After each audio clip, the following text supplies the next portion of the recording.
Vidéojeux. On vous présente nos 5 meilleurs vendeurs du dernier mois. En première position, on a Turing Machine, qui est un de mes gros coups de cœur personnels, puis un coup de cœur pour toute l'équipe Lille au jeu. C'est un jeu pour 1 à 4 joueurs, 14 ans et plus, et il est parti environ 20 minutes. C'est un jeu de déduction fait un peu au décodage à l'ancienne. La manière que ça va fonctionner, c'est qu'il y a plusieurs énoncés qui sont différents d'une partie à l'autre.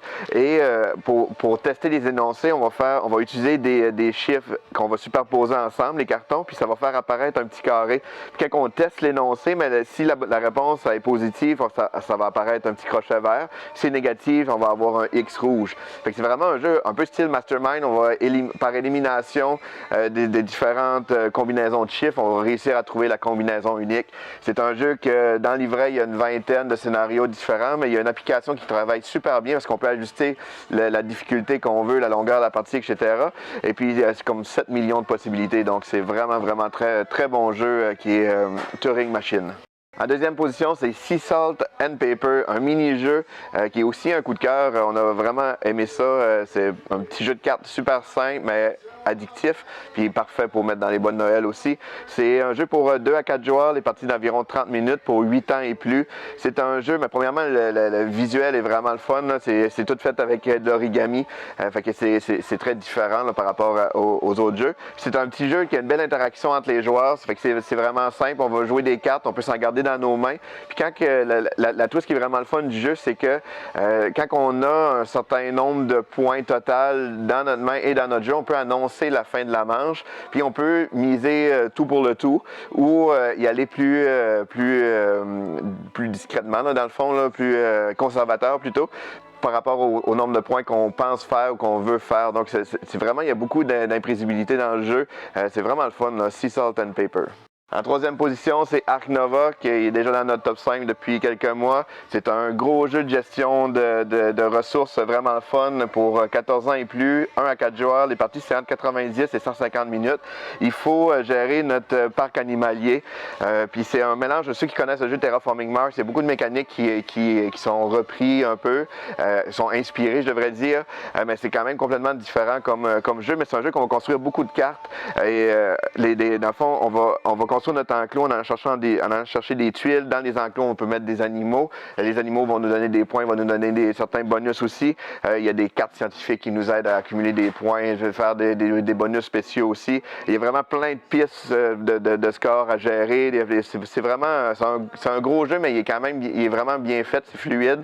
Et puis, super intéressant. C'est Ark Nova.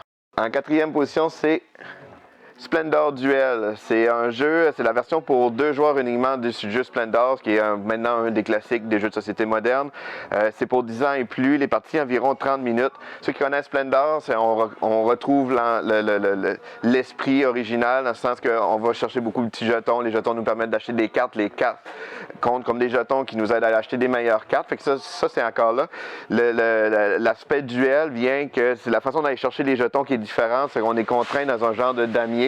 C'est soit faut prendre 3 jetons adjacents, soit orthogonalement, ou en diagonale, fait que ça limite le choix qu'on peut prendre. Puis en plus, il y a plusieurs cartes qui ont aussi des genres de petits pouvoirs instantanés quand on va les chercher, fait que ça ajoute une belle dynamique.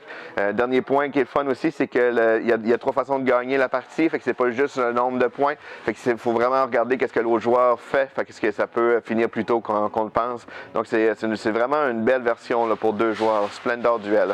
En dernière position, on a Flashback Zombie Kids. C'est un jeu à scénario, si vous connaissez les Unlocks, ça s'y rapproche. C'est comme un mélange de jeu d'évasion, jeu d'enquête. C'est pour 1 à 4 joueurs, mais réellement, on pourrait, c'est comme dans les jeux d'évasion, on peut être n'importe quel nombre, ça n'a pas vraiment d'importance parce que tout le monde joue en même temps de façon coopérative, on discute. C'est pour 1 à 4 joueurs, 7 ans et plus, et les parties d'environ 30 minutes. Il y a 3 scénarios dedans.